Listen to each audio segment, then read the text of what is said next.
Welcome everyone to Comics from the Multiverse, episode 347. I am Peter, and joining me as always is Matt. Hey, what's up? This is a DC Comics podcast. I was expecting more from you there. I sort of hesitated because I'm used to you. No, I wouldn't play football in the wind today, and I am very tired.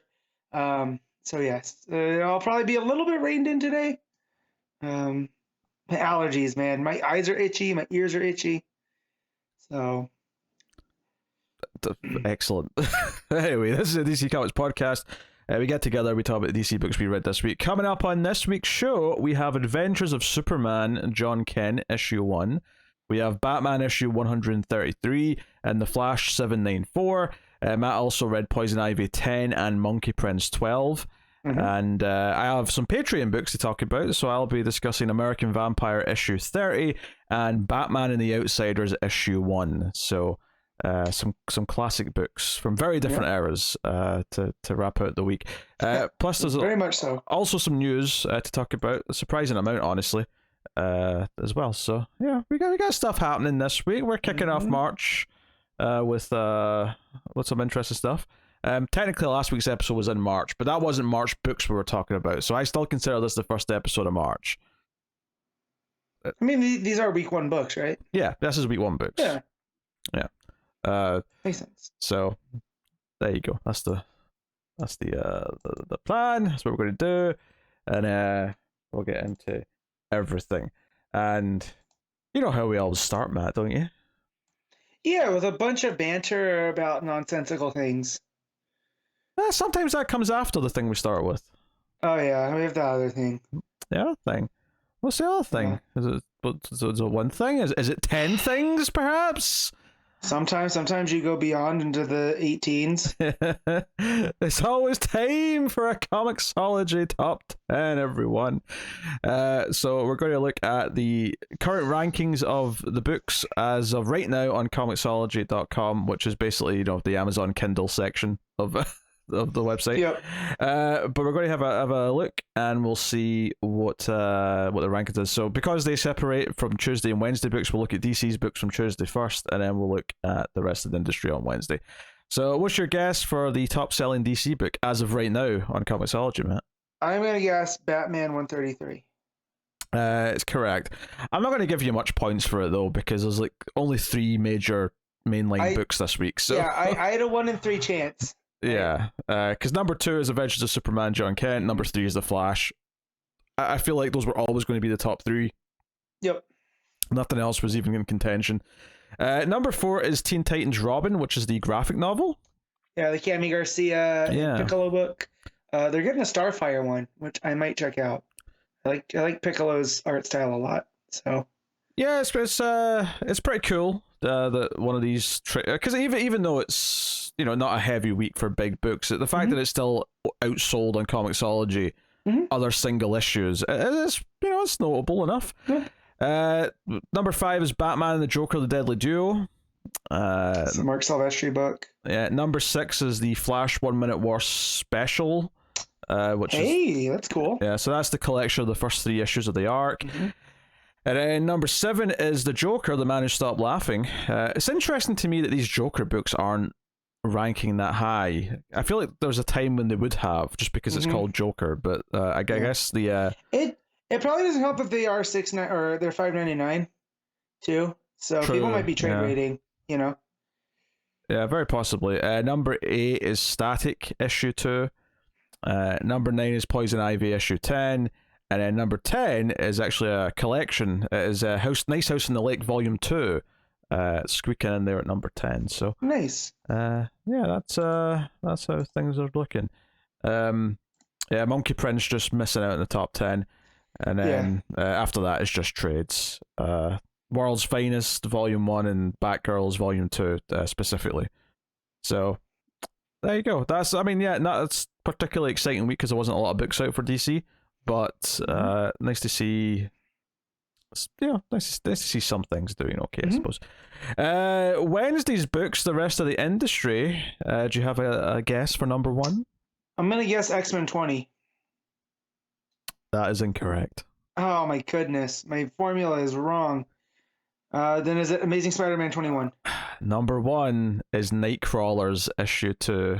What the hell is... it's one of those flippin' Sins of Sinister books. Yeah, this Sinister event's been taking that top spot like every... Yeah, it's in the second week. row on League of Comic Geeks, and I just saw Nightcrawlers. I didn't see the banner. Yeah, so. yeah. Thor's on the cover too, so I was like, yeah, I can't be that. Yeah, number 2 is X-Men issue 20, and then number 3 is Amazing Spider-Man.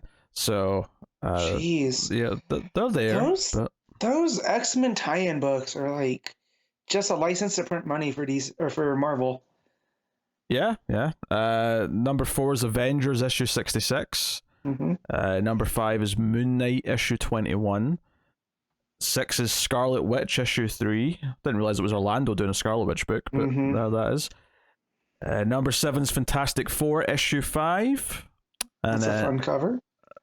Yeah, yeah. Number 8 is New Mutants Lethal Legion. It's a fun title. Who's on that? Charlie Jane Anders and Javi Fernandez is on that. Oh my god, this first issue is called Vampire Heist. That sounds fun. Matt's got something on his radar. That sounds fun. I got the trailer for not Van Helsing, the other guy, Renfield. Oh, that movie looks terrible. Oh, that movie looks terribly fun. No, it looks so stupid. No, it looks like garbage. It is the worst type of humor in a movie where they do something and then a character has to say, "Did you just do that thing?" Yeah, it's awful. Yeah, he eats bugs, Pete, and he gets superpowers. Looks like a inverted Ant-Man. It's one of the worst looking movies of the year. I can't believe. Oh my god. No. Oh yeah, no, I'm gonna be there. I have to go see that. That's gonna be fun. See, we're getting along for too long, Pete. This is what the people want. Well, the sad part is, though, is I think Renfield on paper sounds like a fun movie idea. I just think it looks like a really bad movie. Yeah. Yeah. See, this is where you have taste and I don't. So as long as we agree on that, yeah, I'm happy to go. Oh, I've never claimed to be a person of taste. You know, like. All right. Number 9 on this list is X-23 Deadly Regenesis issue 1. I was wondering when that was gonna pop up because she tends to sell pretty well. So I'm glad that squeaked in there. Yeah. And then number 10 is Mary Jane and Black Cat because they've got many going on as well. Just missing the top 10's Predator, which obviously is a Marvel book these days because they own everything. That was the number 1 too. Yeah. Surprised I didn't debut higher. I'm not surprised because I don't think those types of books do. Like they never get close to like the X-Men, Spider-Man, and Avengers are always going to outsell their they're licensed. I mean, technically it's not licensed now because Disney own these things, but you know what I mean. Like they're not part of the Marvel universe. So. Oh man, the story in this is someone is hunting the predators. So. Yeah, never seen that before. You're being sarcastic, right? Yes. Yeah. Okay. Just checking. Just checking. Okay. Well, that's the top 10. So I have nothing super exciting to say about it. No. It's a quiet week. Mm-hmm. We'll move on. I was like, there's a book called Blood Tree, and I was like, what is this? And it's Tomasi on a creator owned. So, yeah. Yeah, honestly, the most exciting part of that, for not the right reasons, admittedly, was that you were actually interested in the awful Renfield movie. But that's fine. Yeah. I got a lot. I've been to the movies a couple of times in the last few days, and I've had so many bad trailers. That Dungeons and Dragons movie looks like the most 2003 thing I've ever seen. It looks terrible. Fast 10 looks pretty terrible. But it's got motorcycles now, Pete. We haven't had motorcycles since the first one. Yeah, 9 whole movies ago. Yeah. So many of these bloody things. They're still missing that they're calling it Fast 10, your seatbelts. They're still missing out.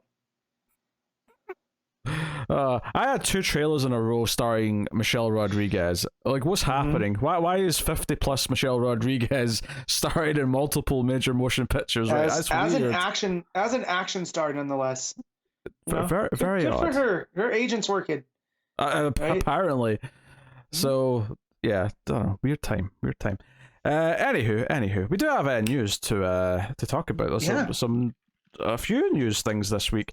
So we have 2 big relaunches happening later in the year, and they're both happening pretty much at the same time, with the same numbers sort of wrapping up. And it made me wonder, actually, because we're going to talk about Wonder Woman and the Flash here, and I'm wondering if the reason why Flash is double shipping for a little bit is because they wanted these 2 things to happen at the same time, and Wonder Woman at some point I must have been double shipping and Flash wasn't, and it got ahead. But Wonder Woman and Flash are both going to end their current runs with issue 800 of each series. Issue 800 of both books will be oversized, as you imagine. It'll have stories from multiple creators. Flash notably is going to have Mark Waid writing a story, as well as Johns and other notable Flash writers. Yeah. So as long as they keep the author who must not be named away, we'll be good. So these 2 books are wrapping up the current runs, and then they're renumbering afterwards, which I'm a little bit sad about, because they went back to the legacy numbering and now we're throwing it away again. Like, why can't the new runs just start at 801? That's a cool number to start your run on. I don't know. But anyway, so here's the new runs we're getting. We're going to get Wonder Woman by Tom King and art by Daniel Sampier. They're the ones taking over Wonder Woman. Thoughts on that? I mean, I remember we were going to be getting a Tom King Wonder Woman book at a time, but I don't remember who was on art. I know it was in Sampier. So I'm wondering how much of this comes from that. But the fact that we really haven't had a monthly superhero book from King, since his Batman run ended, is pretty interesting, because I wonder what he's got up his sleeve. Yeah, maybe he's had some ideas ruminating for this for a little bit. I will say, out of the 2 announcements, this is the one that I'm far more positive on, just because we have not been enjoying, and we dropped the current Wonder Woman runs, so this is welcome news that it's a fresh start with a writer that more often than not we have loved. Admittedly, yes, his one ongoing superhero book that lasted a long time did sort of go down as time went on, but that doesn't mean to say that he's going to do 100 issues of Wonder Woman. So right. So and then too, we've had that same team on Wonder Woman for a minute, so maybe fresh eyes, on the character will refreshen a lot of things, and then Sampier on art on basically anything. I'm never, that's something that's always exciting. Oh yeah, this continues the trend of Tom King getting any of the good artists that he wants, seemingly. Yep. So. I'm all positive on the Wonder Woman side. Flash is a little bit more mixed, just because I'm really enjoying the current Flash run, and it's actually gotten better as it's went. So it almost seems a shame to end it if it's not time. And the writer Jeremy Adams did put a statement on Twitter just after this announcement, basically saying that he's sad that it's ending, and it kind of sounds like he wasn't necessarily wanting to finish it. He probably had more in the tank. But they told him in advance that issue 800 would be his final issue. So obviously he's building up to it. He knows that he's ending soon, so I'm sure it's written to accommodate that. But it seemed like a bittersweet announcement for him, because he's like, I got to write my favorite character and bring the West family back and put them in the spotlight. And, so, and I like when a writer is emotionally invested in these characters. So, again, bittersweet. Yeah, so he is moving out of Green Lantern, so he's on a book. It's not like he's disappearing. So he's not vanishing from your DC shelves. But we have been enjoying that run. It's gotten better as it's went on, and there's always the chance that the new team, might not be as good. And personally, I have no opinion on Sati Spurrier as a writer. But he's coming in as the writer. We got Mike Diodato on the art. So. That's what we're getting. That's what we're getting from Flash. Yeah, so it says here, Flash 800 goes on sale in June, and then after that, Spurrier Diodato become the creative team with the Flash #1 in September, with a story that pushes Wally West to find new ways to use his power as he confronts themes of cosmic horror. So, doing cosmic horror in Flash, something I wouldn't have thought of, but, it's definitely a different vibe from what Adams was doing. I mean, I think it's So, notable that it's still a Wally West book. They're still saying Wally West. So, yeah, because when I saw that the issue 800 was called a celebration of Wally West, which is Yeah. cool, but my first instinct was, oh, it's switching back to Barry after that. Then yeah. that was the Or, first. oh no, Wally's days are numbered. Yeah, that was the Yeah. first thing I thought when I saw the title of that issue 800 was, oh, it's going to be Barry again after that, and it isn't. So that's a pleasant surprise. But I have been really enjoying this run. So you know, like this one's is a bit more bittersweet, and you know, the new run might be great. Maybe Cy Spurrier's going to knock it out of the park. I have no idea.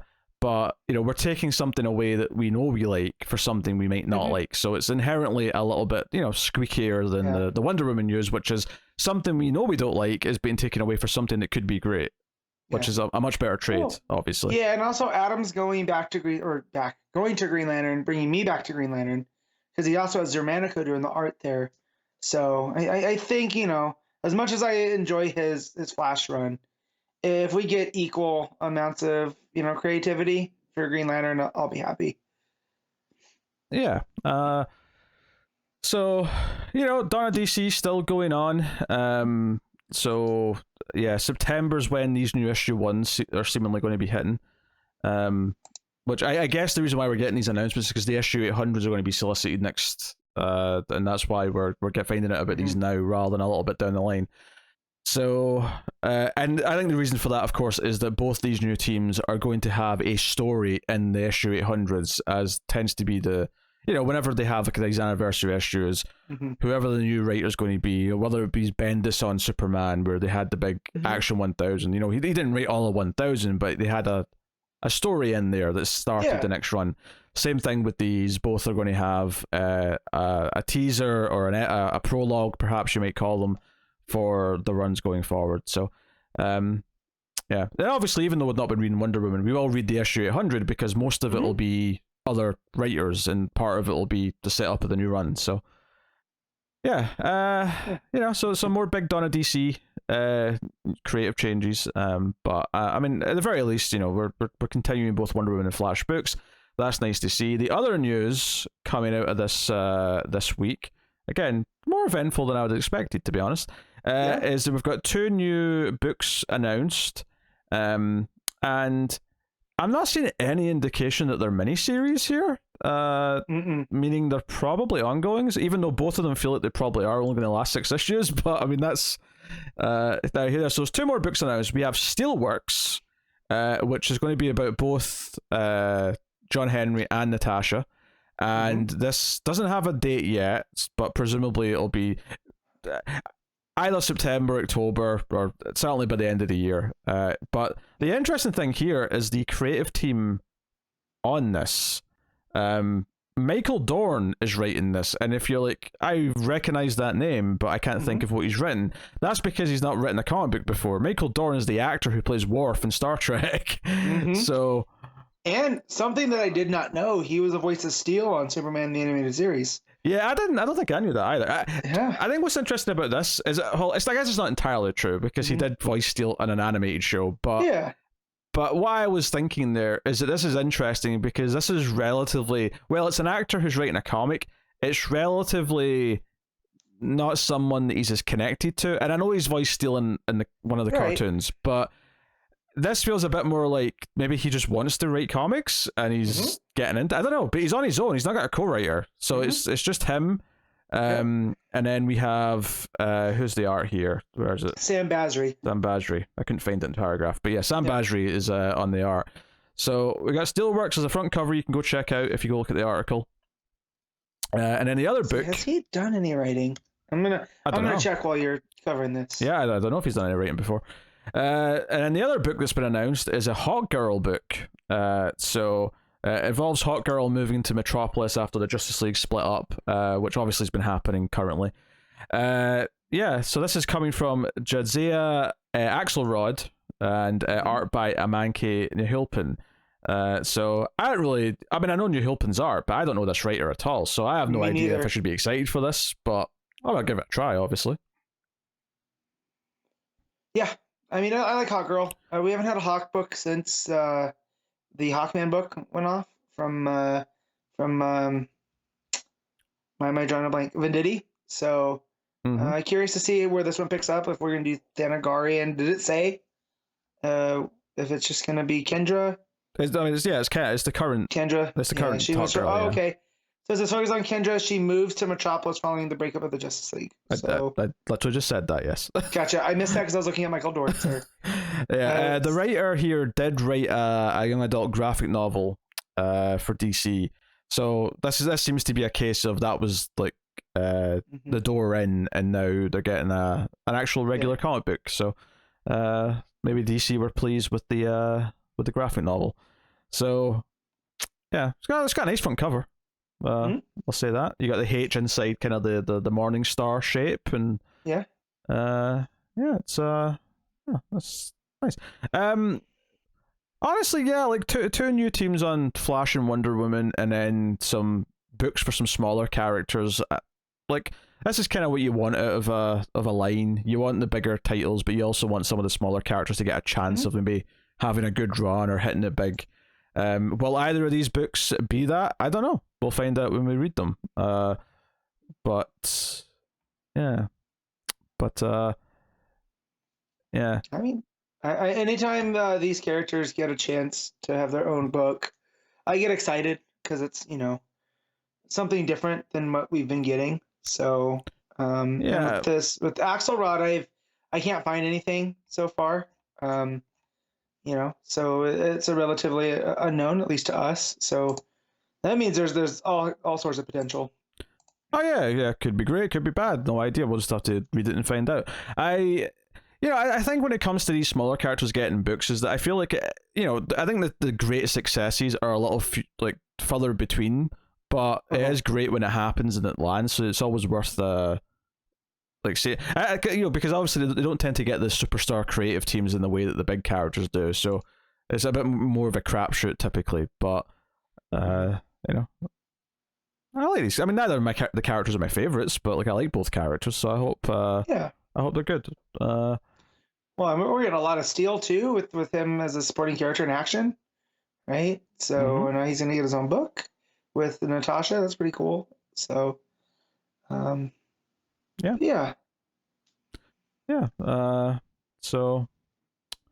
July is when the Hot Girls book start.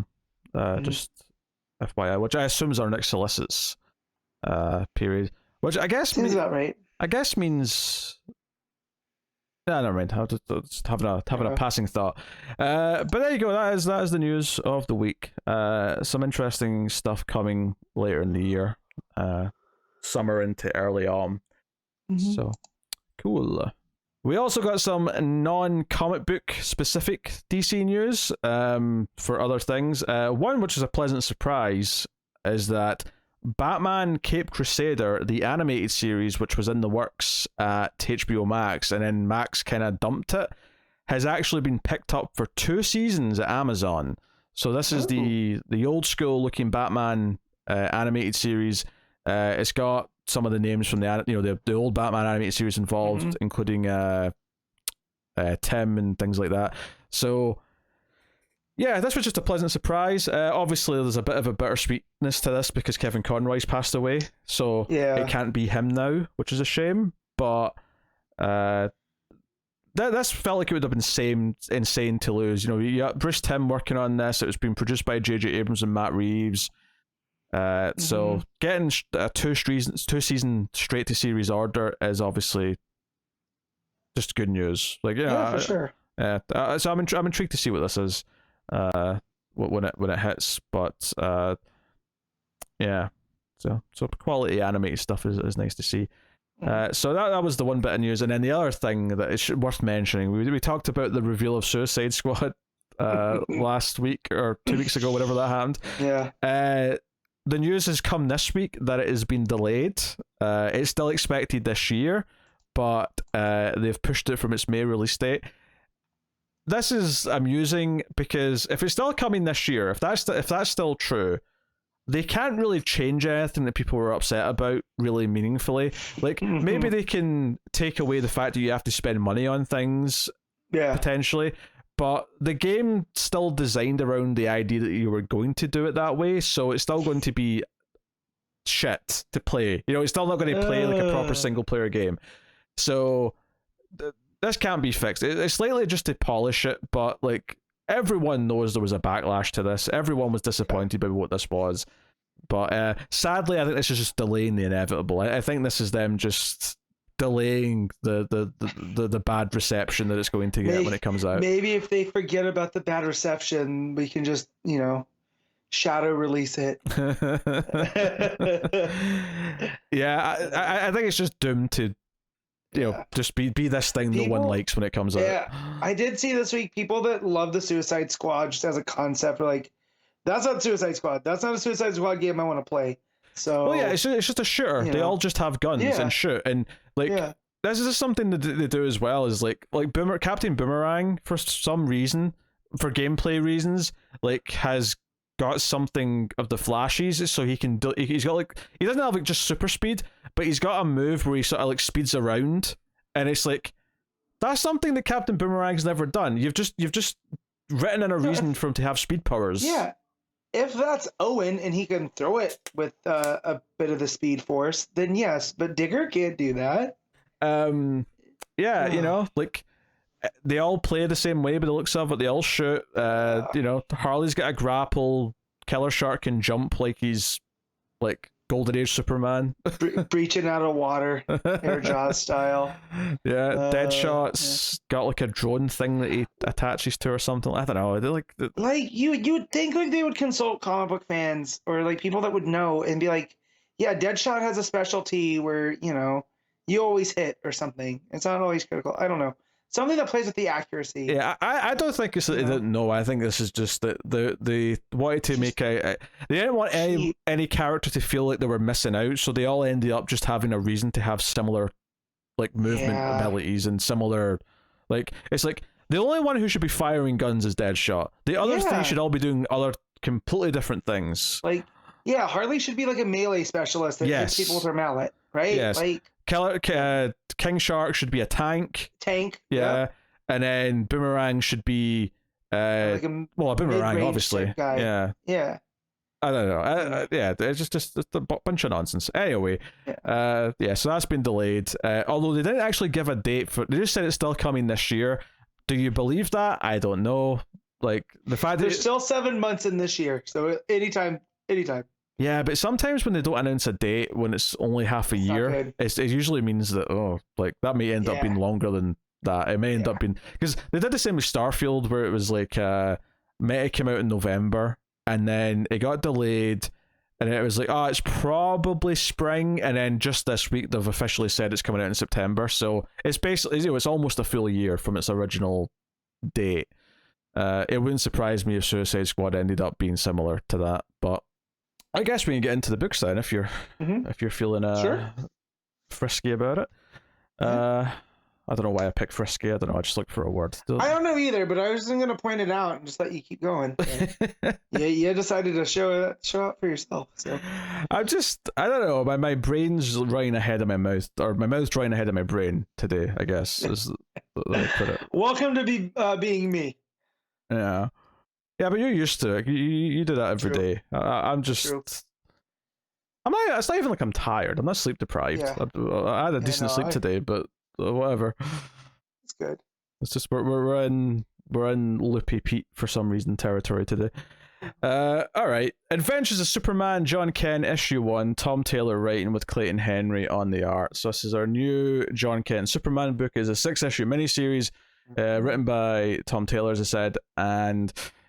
Interesting premise, this book, which is that someone's going around, well, I say someone, it's revealed in the first couple of pages. Ultraman's going around killing Supermen, specifically Kal-Els from different universes, and we see him kill a Superman in one universe, and he's got him by the neck, and he's like, any last words? And he's like, Lois, and Ultraman's disappointed, he's like, always the same. Crunch. Yeah. It's these times where, as much as we love Tom Taylor, right, because he writes these hopeful stories, the dude also has a real skill at writing super dark, depressing things. Oh, he's got a mean streak. He knows how to make us upset. Sure. So that's that is our tease. That sets up the premise, and we go to John, and he's with Jay. he's talking about having a secret identity now and how that's unique, and he doesn't have cameras following him. But then he sees stuff falling out of the sky. It's a bunch of satellites from Lord Industries are all like crashing down towards Earth. He calls Oracle to bring in the Titans to try and like help save people. They're doing it all over the North and South America. He's flying to Europe. But someone else, a mysterious other figure, is saving Asia. And it's like, oh, who is this? He eventually runs into him. It turns out to be Val-Zod. So the premise of this issue really is that Val-Zod and Red Tornado from Val-Zod's Earth, they're here to recruit John to go after Ultraman. And the reason why they're not going to Clark is because they've done that before from a different universe. And whatever Ultraman's got that he's using to weaken Superman is specifically tuned to Kal-El. It's specifically tuned to them. It's not like a kryptonite weakness where all Kryptonians are going to suffer from it. This is specifically targeting him. So they've waited till Clark's not around. He's off-world doing something right now because they know he'd want to get involved. Even though it's dangerous for him, he would still do it because he's Superman. So they're like, no, we've done that before. It's got him killed. It has to be John. And of course, they don't even know going into it that John's got a personal history with Ultraman where he's the one who actually had him held captive and stole his years away from his parents. Do you know what I think I like about this? I like that the audience, I think, by and large, didn't like aging up John, right? I think everyone, even though he's been good since they aged him up and whatever, like the stories have been fine and he's been a likable character, everyone felt it was too soon to like take away the kid version of John Kent. And I think what Taylor's doing here is he's transposing that feeling onto an in-universe character. So we now, in-universe, John blames Ultraman for doing that, for stealing those years. So it kind of like, I think it makes us like root for him in this story. Like, you know, we feel like, oh, John wants like justice for taking those years away. So I think inherently, like, on a meta sense, like I think the audience can sort of get on board with that and feel more invested in the conflict. So I don't know. I think it works because of how the audience typically felt about missing those years. Yeah. Well, yeah, and there's that grievance too that John feels because he missed out on the time too. So I like to, you know, it's this time it's personal kind of vibes. Yeah, that's my point. Is that like he feels that way, and it mirrors with what we feel about the situation. So it syncs up nicely, and we can be motivated along with him. So I mean, that's basically the issue, is them recruiting him. You know, that's the bulk of it. So my only negative here comes from getting the physical copy. And I remember a couple of months ago, someone on Twitter was asking us about the paper quality, and I hadn't noticed in the books I was reading if the paper quality had you know not gone off a cliff, but you know it wasn't what it once was. And in this book particularly, at least the copy I got, the paper seemed super thin. Oh, really? Like, as I was reading the book, I felt like, you know, so I don't know if this is going forward. None of my other physical books this week felt that way, Batman and Poison Ivy. So I don't know if maybe I just got a bad copy. But yeah, man, the paper quality on this book was a bummer. Interesting. I mean, is it possible because it's a $3.99 book that they're cheaping out and only the $4.99 books are getting the better quality? I don't know. It could be. But yeah, again, the other two physical books I got was Batman and Poison Ivy, and those felt like regular pages. Like, yeah, it's been a little bit of different kind of paper, but it was like a across the way move. Like it was a level. It wasn't bad or worse. This though, compared to the other books I've been reading, physically just was not there. And that's a bummer because I'm trying to collect all the John Kent stuff. I have everything thus far, since he's come back or since he's been around. And yeah, at least I'll have more room because it doesn't seem to take up as much space because thinner paper. So hey, maybe that's looking at the positives here, DC. Yeah, I mean, maybe they're trying new things. Maybe they'll go back on this. Maybe it's a case of certain books were printed at a different, like, you know, place, and that's the simple answer to it. I don't know. How'd you like the Clayton Henry art? Because every time I get Clayton Henry, I think of you. I mean, it's not his worst art, but I still don't. No. I don't really like how he draws heads. That's fundamentally is what it always comes down to. I will say the action sequence was pretty great with him, you know, getting the satellites that were dropping out. I felt there was a sense of movement in the art, which I think we always feel with Clayton Henry. And then his babs, I thought his babs looked pretty good. The action sequentials are usually fine. It's usually just the heads that I'm not super into.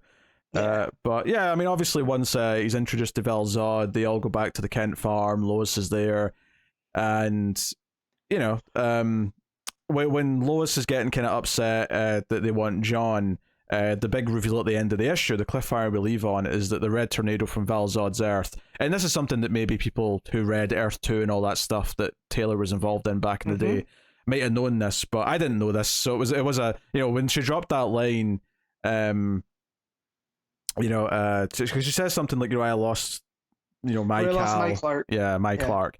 And then she's like, wait a minute, you're Clark, who are you? And the last page is her saying, I'm Lois Lane from another Earth. So it's basically saying this is dire straits and that someone's going around killing all the Supermen, which is Ultraman. And so it's personal for John, but it's also double personal because it's his father who's in danger should he not succeed.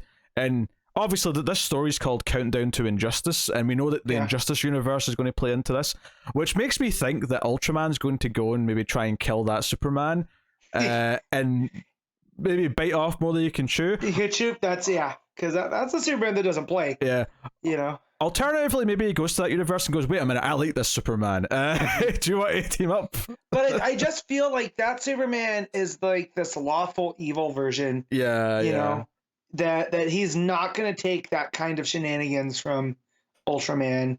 And but I wonder too how that's going to play with John seeing this dark version of his dad, you know, or these two dark versions of his dad. Yeah, because Ultraman's already a dark version of his father. Yeah.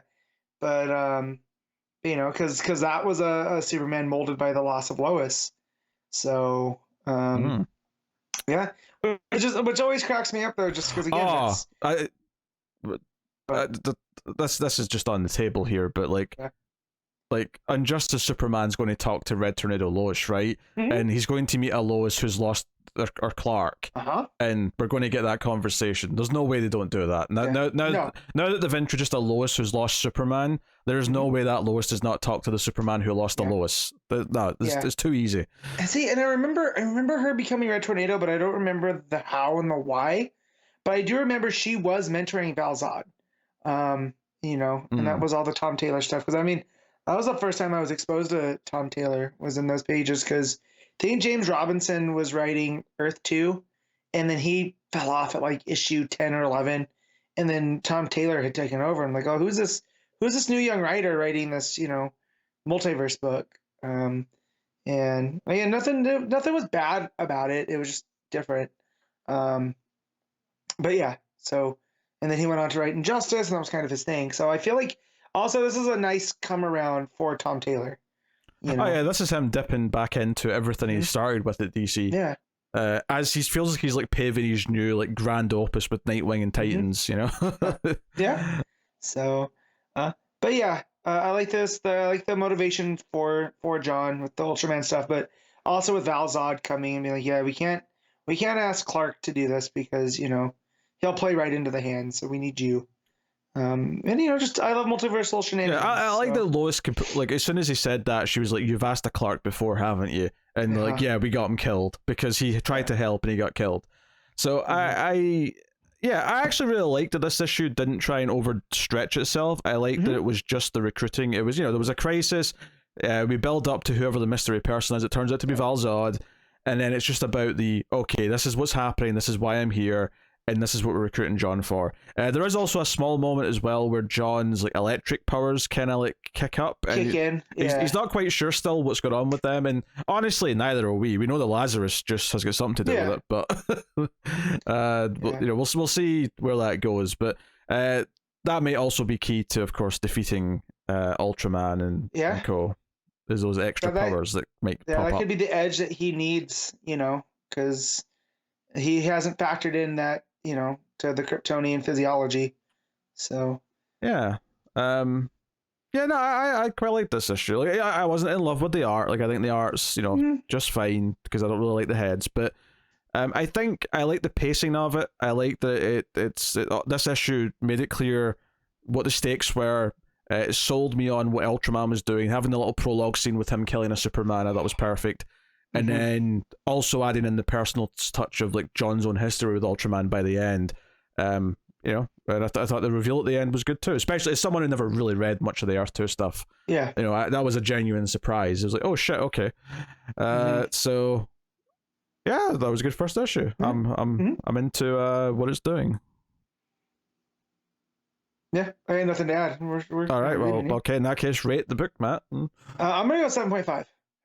I mean, I'm happy to go with the 8. It'd probably be a little bit higher if I liked the art more, but I do actually really like what the story's set up so far. So, and the pacing I think is really good. All right, Batman issue 133. Chip Zdarsky writing with Mike Hawthorne on the art. So, last issue ended with Batman saying, "Yes, Gotham, I shall become a bat." So we skip ahead a little bit. He's been Batman for a little while in this universe. Feels like Batman Earth 1 a little bit. There's a little bit of that. He's wearing like a helmet with bat ears on it and like body armor. It feels makeshift. It feels like he's not got the resources here to like properly craft something. So he's had to make sort of like a low key version. Did I say year 1? I meant Earth 1. You said Earth 1. Okay. That's You're second guessing yourself. So I am second guessing myself. Yeah, we have like a sort of bulky red Riddler at the start that Batman sort of breaks up and deals with. Do you know what I liked about some of the writing in this issue? Because for this arc, and by this arc I mean this like other universe arc we're doing, and you know I've been kind of mixed on like why are we doing this, right? Even though I've liked parts of it, I think this is my favorite of the issues of this arc because I kind of like how Batman's narration does feel like an early days Batman narration. I don't know, it's making me feel nostalgic for things like Year 1 and those types of stories where he's like talking about, oh, they're scared, like, you know, they will fear me, you know, stuff like that. Yeah, it's a world that doesn't know Batman, so he gets to, you know, have that edge again where this is a Bruce that in his Gotham, you know, he's taken down these villains numerous times and there's kind of like a pattern, and now these people have never run into somebody like him before, you know, so it is like those early days and he gets to use the fear and get the jump on them. Although it is funny how multiple people just immediately realizes that it's the Bruce Wayne that just showed up. Like the secret identity. I mean, not that he needs it here because he's not going to stay here, but it's just kind of funny that Selina and Alfred all basically just immediately go, wait, you're Bruce. Well, I also love that, you know, Zdarsky writes in that, you know, that one, he gets brought up every couple months about, you know, if Bruce Wayne really wants to help Gotham, why doesn't he, you know, give his money to social causes, blah, blah, blah. And I do like that, so in the dialogue with Selina, it addresses that, where it's like, yeah, he tried to do good, you know, but, you know, Gotham and all the stuff kind of went out and Bruce died. So, and I like how that's how she knew something was up, right? Because she knew Bruce Wayne had died. So what's he up walking around? Yeah, and she goes to see Red Mask first, and Red Mask seems to have speedster powers, unless I misread this. Nope, I had that. He's got something to do. But I have a theory on Red Mask, so once we get there. Oh, but we're there now. Go for it. So this is clearly the Bruce Wayne of this Earth that's been corrupted. Or not of this Earth. I was going to say, we find the Bruce Wayne of this Earth's body later on. But there's multiversal remnants. Oh, so you think he faked his death by putting a different Bruce Wayne from a different Earth into the coffin? Yep. Okay. A bait and switch. Yeah. And that's why they're being so cagey. And this is, you know, one of those Dark Knights of Steel kind of evil Batman, and that's where the you know, he's tapped into the Speed Force or whatever, because that's how I took it too. I might be wrong. I wouldn't say that I'd be mad at that outcome. I don't think this being another Bruce Wayne's that exciting to me is an answer. I definitely feel those. If that's not it, then it's definitely a red herring. The whole multiversal, you know, on the dead body, you know, or that Bruce Wayne had come up. Maybe this is a world with no Bruce Wayne, right? And that Bruce Wayne had found their way there, you know, so he tried to help and it got him killed. I don't know. I mean, there could always be a swerve coming up. I mean, because we'd already shown Red Mask having what seems to be speedster powers, I took the multiversal energy that Bruce reads on dead Bruce Wayne later on. I took that as this Red Mask killed him, and the multiversal energy is just because he's a speedster and he's traveled between universes. Yeah, maybe that could be that too. Yeah, that was kind of how I read it. I didn't leap to Red Mask being a Bruce Wayne. I hope he's a different character, just because I think that's the dull option to me. But Yeah. But we'll see. I did like Bruce and Alfred here too. That was this, right? Yeah. Yeah. What do you mean? That was this? Where else would it have been? I don't know, man. It's been a rough week. My It's the only Batman book you read this week, Matt. Yes, I know, but still, I'm just making sure. After when I've read this many comics over the course of whenever, everything blends together, and I'm just making sure that the Alfred stuff was in this one. So. Yeah. So Bruce goes to the grave of the dead Bruce Wayne. He's in his narration, he's pondering that this world's version of Joker must be behind things because he's this rich guy here. We saw him last issue. Yeah. Of course, the name that Joker has here might not even be his real name. It could be an alias that he's taken. I never really thought about that last time when I was saying how it kind of just spoils what his name is. But he's digging up Bruce Wayne, and Alfred shows up with a shotgun and demands to know, who he is. He talks about Bruce being dead. And Bruce just unmasks and says he's from another universe and that he lost his Alfred. But, he's going to help and make things right here because he was raised by Alfred Pennyworth, which leaves this Alfred in the rain, just sort of on his knees pondering what Bruce has just said to him. So clearly Bruce meant a lot to Alfred here. And I think I did see a theory. Someone said to us, what if this Alfred comes back to the main universe and that's how we get Alfred back, as we get this one? I could see that. Hate it. I don't need it, but I could see them doing it, and I wouldn't be mad at it. It'd be interesting. Like, how does he react to Robins and stuff like that? Because this Alfred's clearly not seen any of that shit. Right. Well, and could he do a lot of the tasks that Alfred would need to do? Because this wasn't a Bruce that was Batman; he was a social worker. Yeah. I wonder, if that were to happen, I'd have to assume this Alfred's Leslie might die, and that's why he's got nothing left here to stay for. It's like, I've lost everyone. Yeah, do you need me? Do you need an Alfred? Because I'll come with you, kind of thing. I don't know. It is interesting. Obviously, this is not the first time we've dealt with Bruce getting to talk to an Alfred of some kind since Alfred died. If anything, they've been going to the well a little bit too much, across the board on this. But to their credit, I will say that it almost always works at least a little bit. It was hard not to feel a little tinge of something when, Bruce said that, and then Alfred just sort of is left standing there without being able to say anything. Yeah. Well, and I just like that idea that the Bruce and Dick both are the way they are because of Alfred, and because we get a lot of that in Nightwing. That this is what Alfred would want. Alfred would do what's right, and the fact that, Bruce says that here, he's going to do what he has to do because he was raised by Alfred Pennyworth, I just think it's a nice statement for this character that, also it's a nice workaround for Mark Waid and Zdarsky to be able to write Alfred stories, alternate reality and then, an imposter. So I'm just glad that they're both quality, at least, stories. They don't feel cheap. Yeah, the problem is just doing it too often. It's I know he's technically still dead, but it almost feels like he isn't dead because we keep seeing more and more Alfred stories. Well, and now he's the Spectre in a Tom Taylor book too. Right?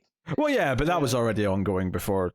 No, I know, but it's funny. You're right. Well, actually, I don't know. Did this start before Alfred died? It may have done.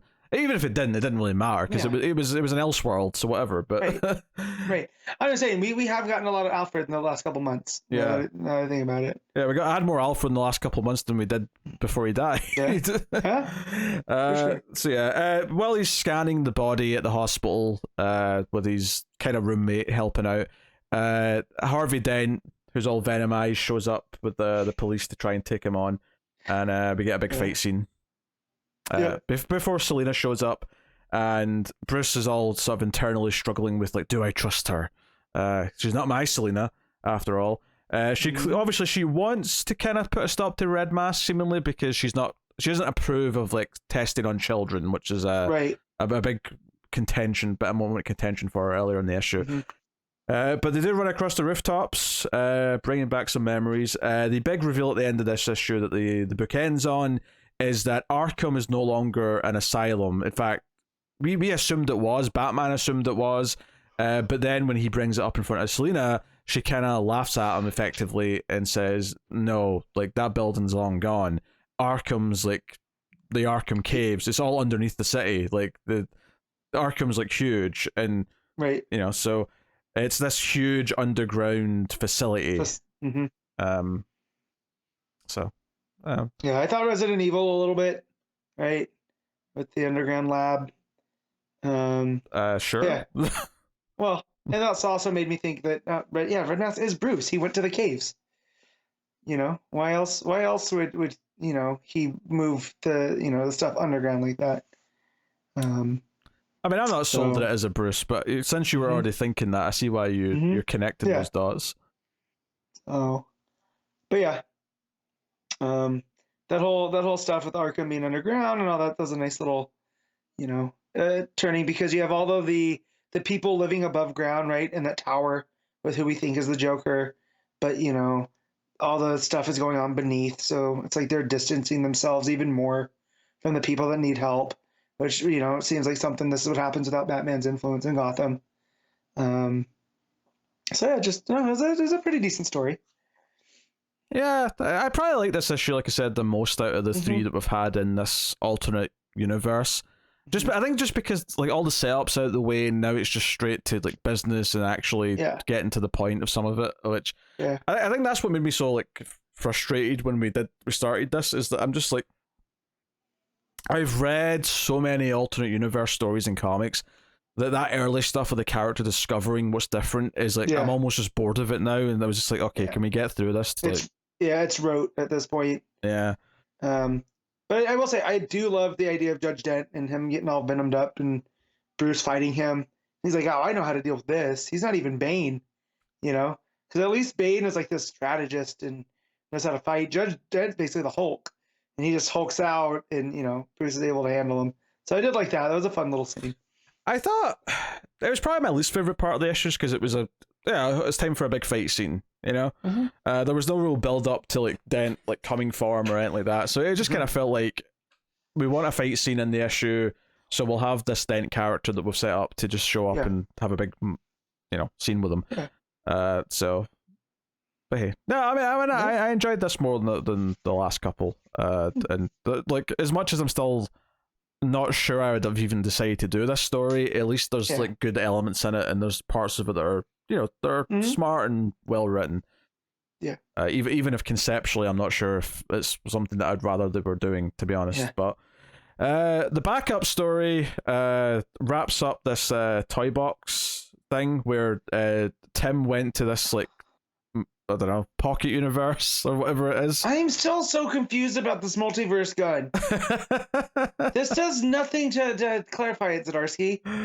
Yeah, so basically Tim, I was surprised that he finished this in this one part, because he saves all the humans that are here and brings back Toyman back to the regular universe. He effectively runs around, gives them all like these little disc things that sync him up to his suit, so that when he jumps back to the main universe, he brings everyone with him.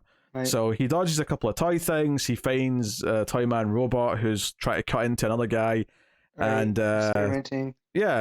basically it's kind of a horror story. Like the toy people almost look like zombies in a couple of panels. Yeah. Especially some of the coloring. It reminded me of like Archie After Dark, or Afterlife with Archie. Afterlife with Archie. That's what that book was called. Archie After Doctor, completely different show. Yeah, that's your late night erotic edition. The real going ons at Riverdale. Yeah. So yeah, that's basically what it is. It's just Tim goes around and brings everyone back, and that's the end of the story. It's kind of like it was well written enough, and the art like is solid enough. Like, I like the coloring, like I said, on some of the scenes to make them a bit scarier. I will say, like, when we started this back up a few issues ago, and it was like, okay, Tim's going to investigate the disappearance of Batman. For some reason, like him putting on like a spacesuit and like going multiverse, like hopping to try and find Batman is like not what I think I was wanting out of it. You know, it's a bit more sci-fi adventure-y, where I thought, oh, Will's Batman's doing this stuff in alternate Gotham, which is sci-fi because we're in an alternate universe. Tim will be doing something a bit more grounded in Gotham, prepping for Chrissy's return. Yeah, like we're trying to figure out how he can, you know, use the failsafe protocol thing, you know, to you know, in essence, bring Bruce back through that. But yeah, I'm still confused with the multiverse gun and this pocket universe with Toyman, and like just how exactly Toyman came across this gun, you know. Yeah, just some weird stuff, man. Yeah, that wasn't hard to read though. I mean, I'll give it that. It was an easy, comfortable read, but still, like a lot of the main story right now, it keeps making me go, really? This is what we're doing, Zdarsky? Okay, okay. Yeah, I'll give it a try, but this is what we're doing. All right. Yeah. Are in the main books fine?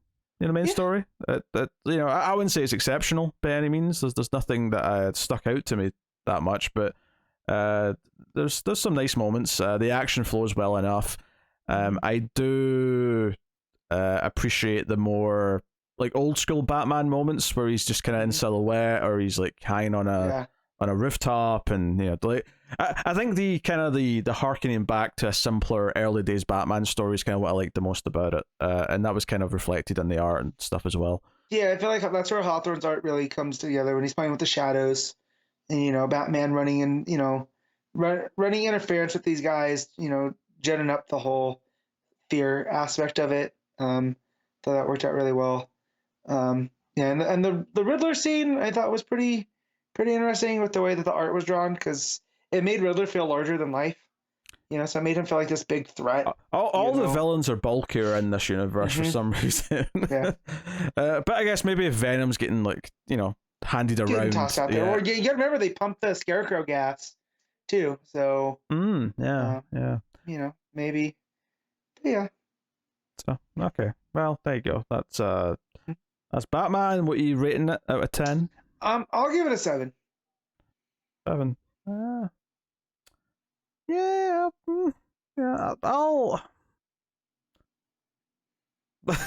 I'll nudge up to a 7.5. Let's say. There you go. It's not quite great, and I still, you know, I'm still not necessarily convinced that this is the best story we should be doing, but I think this was probably a tighter issue overall than the last couple.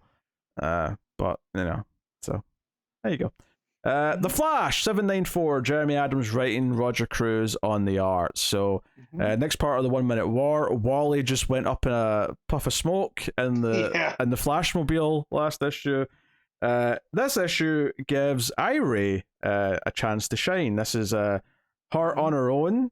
Obviously Lady Death's there to confront her. Miss Murder. Yeah, or sorry, Miss Murder, not Lady Death. Close enough. That's an actual different character from another comics company. Aye, but it means the same thing. Lady Death, Miss Murder. They're synonyms. Kinda, yeah. But anyway, I do like that Irie does have her dad's sense of talking smack. Oh yeah, she is trash talking the entire time. Yeah. My favorite thing of this though is we set up last issue that Superman, because he's Superman and not a regular person, he's maybe slightly aware of what's going on, and he's maybe moving slightly. So he actually helps Irie here, because it just so happens that Miss Murder's like standing in front of him. So he just very slowly grabs the back of her like cloak or whatever it is. Cape, yeah. Yeah. And when, you know, basically just grabs a hold of it. So he basically helps out Irie in whatever way he can. And you know, Irie thanks him before she goes, but he's still standing there kind of frozen because he still can't move properly, right? But he did what he could just to help out. I love this idea of like frozen Superman standing there knowing what's happening and being aware of it, and like, what can I do without barely moving to help? I got caught up reading this about like, what's he perceiving this all as, like, because everyone else, this is all going on over the course of a minute, right? So like, how is Superman perceiving this? Is he seeing like flashes and blurs, you know, or is he moving in like slow motion, because he's fighting whatever, Speed Force device that they're using. Yeah, and I thought about that for a long time, and it kind of tripped me up, so I stopped thinking about it and just, read the book for what it was, and Irie getting Superman's help, I really enjoyed. It's a fun bit. Yeah, I wouldn't overthink it too much. Just go with it. 100%. It was just one of those things. So, but yeah, him grabbing Miss Murder's cape and giving Irie just enough time. And then, then we get my favorite running thing in this issue, which is that Irie uses her brother like a wrecking ball. Yeah, it's like the fastball special. Yeah. Yeah. But it's really funny because every time she does it, because her brother's still frozen still, he just looks like awkwardly posed. So she's just like, I almost get the idea that she's having like some sick satisfaction of being like just ragdolling him around like he's a plaything. Yeah, it is like when you play one of those games that has ragdoll physics and you just see what you can make the character do. And yeah, so he's just and the art here, Cruz is having a lot of fun with the different positions that Jay's in. Absolutely. So the rest of the family are getting attacked by the Fraction, of course, after their failed attempt to win the day. And of course, it's Irie comes in, great full page spread, just as they're at their worst. And Jay kind of smiles and goes, "That's my granddaughter coming."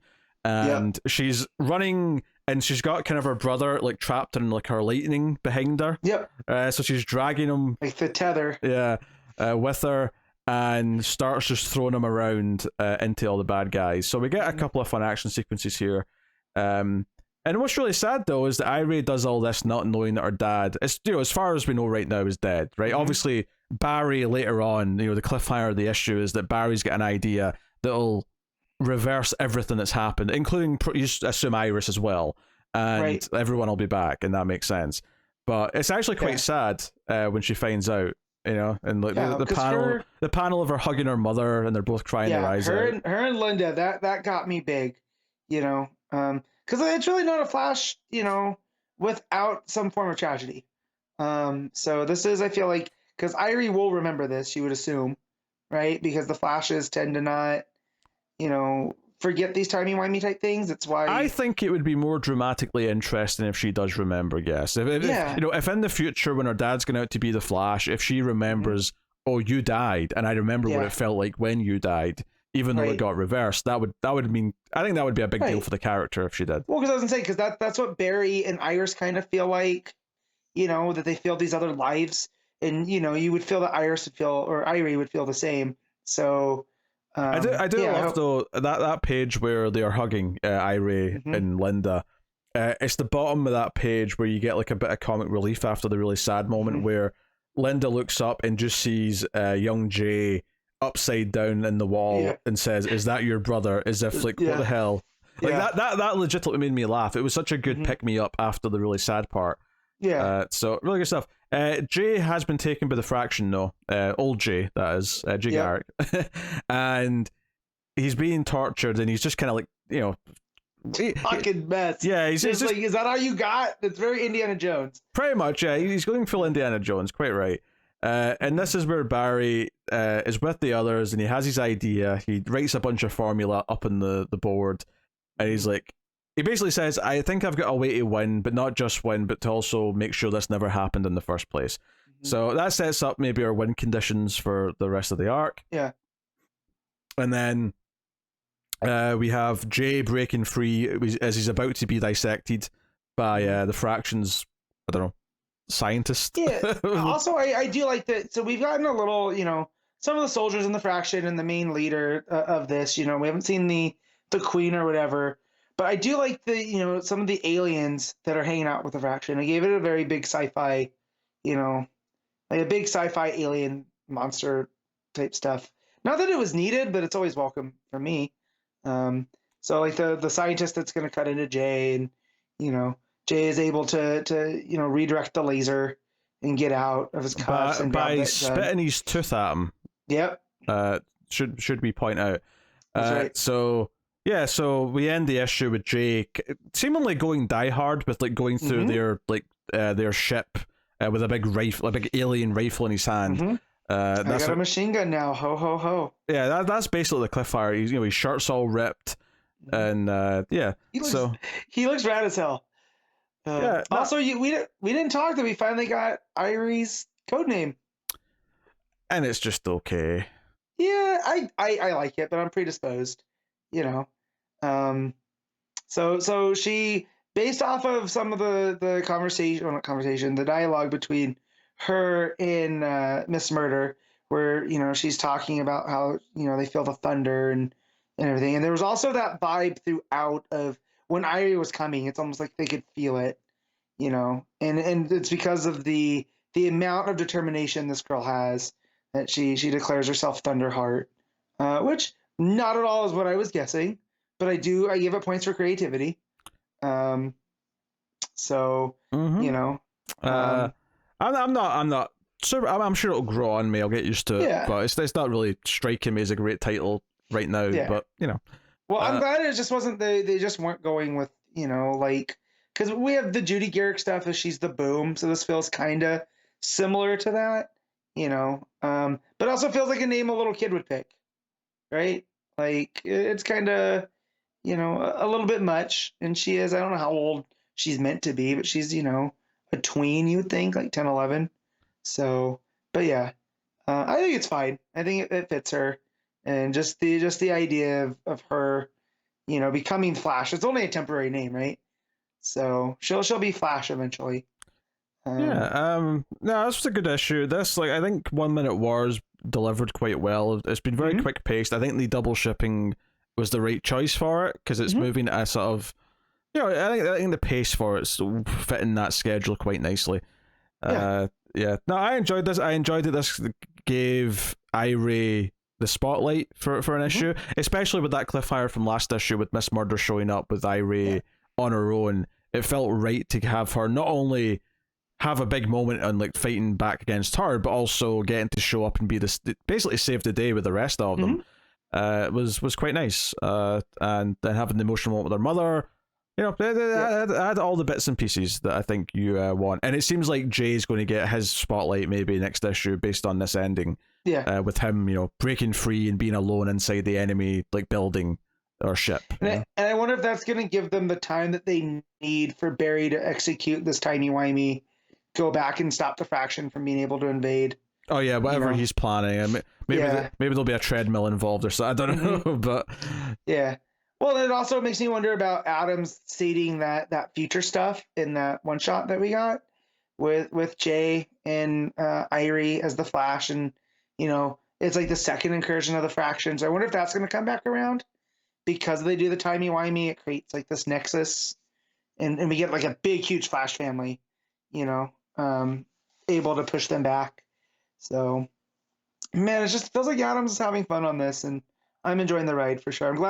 I'm glad listening to you talk about the Eclipso stuff got me to go back and get reinvested. Which is so funny, because I think it's like the weakest part of the run, but No, yeah, but still, it was enough. Like once you started talking about, what's her name, Animal Man's kid, Maxine. Once you started bringing her up, I was like, I should go back, because it feels like they're having fun. So that's what it's been. So, hopes for Wally. Hope he's all right. Hope they can piece them back together. From the time stream or whatever. What do you mean hope? Like we know he will. Issue 800 is the celebration of Wally West, and then issue 801's issue 1's the new run, which is also starring Wally West. I'm feeling pretty confident that Wally West is going to make it out of this okay, Matt. Yeah, I know, but still, just I want to see him come out of that explosion okay. That's all. We know he's going to. Calm down. You're such a mark. You know that? You're such a mark. I am, because DC has conditioned me that Wally's always in danger. Thanks, TDO. Even though I know he has nothing to do with this. It's just it's part of it now.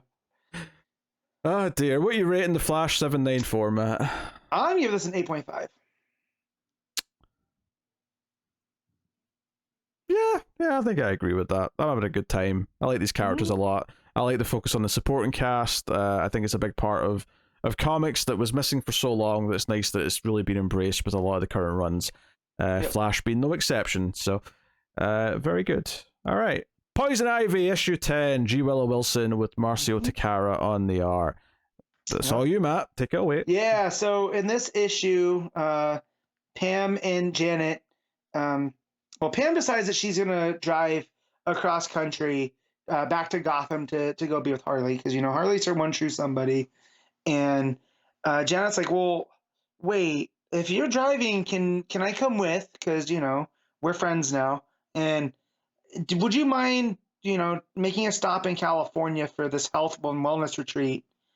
Which makes Pam's like red flags just go. They're like, well, she goes, this is the type of stuff that I rail against, And she's like, well, no, it's like, it's conscious capitalism, and Pam's like, okay, no, this smells fishy.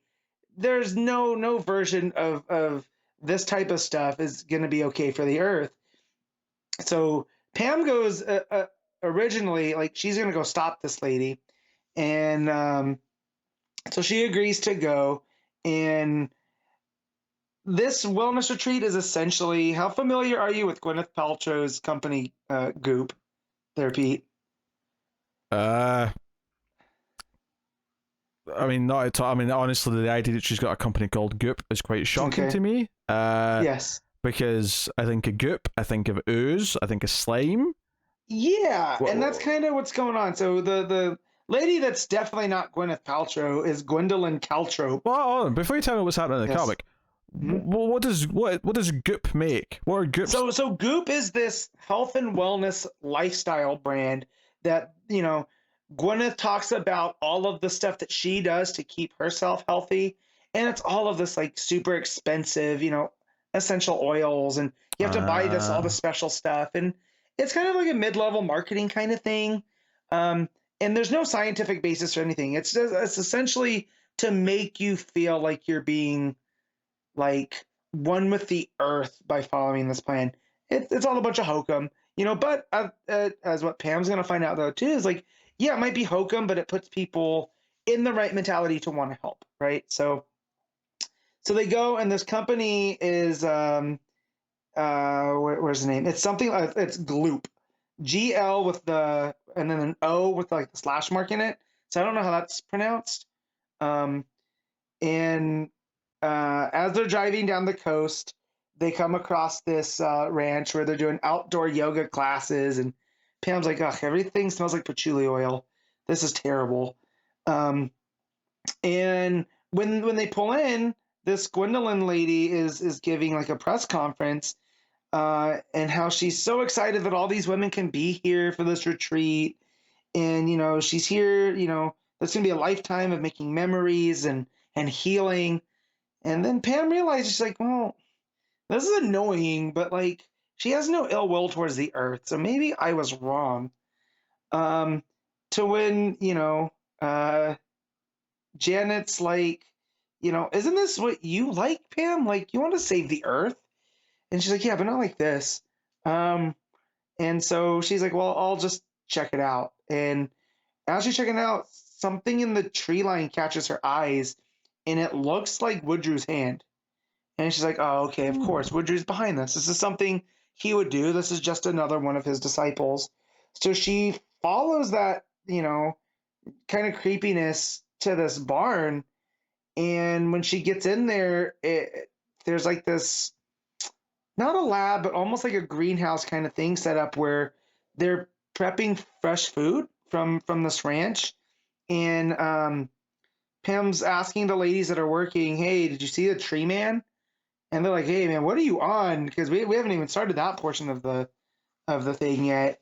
And she realizes that she's just being very paranoid because this is how she's processing her, PTSD of, she had to deal with the evil man that created her. She's dispatched him, but those scars aren't going to heal overnight. So as she's going through this, they offer her some of this tea, and they're like, oh, she's like, well, what's in it? And they're like, oh, it's adaptogenic green juice.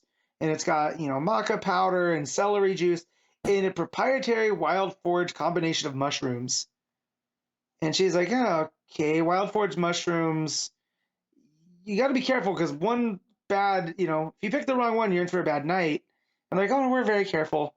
So her and Janet drink this green juice, and they start tripping a lot like the way that Ivy was tripping when she was using the other mushrooms, which I'm drawing a blank on what they're called, but they're the same ones in Last of Us, um, the parasitic ones. And Janet's like, "Oh yeah, no, this is like the first time that I saw you, and that I decided like, you know, I was gonna change my life and move to Seattle." But Pam tries to push back at it, but Janet's like, "No, you just gotta let go and sometimes, just give in."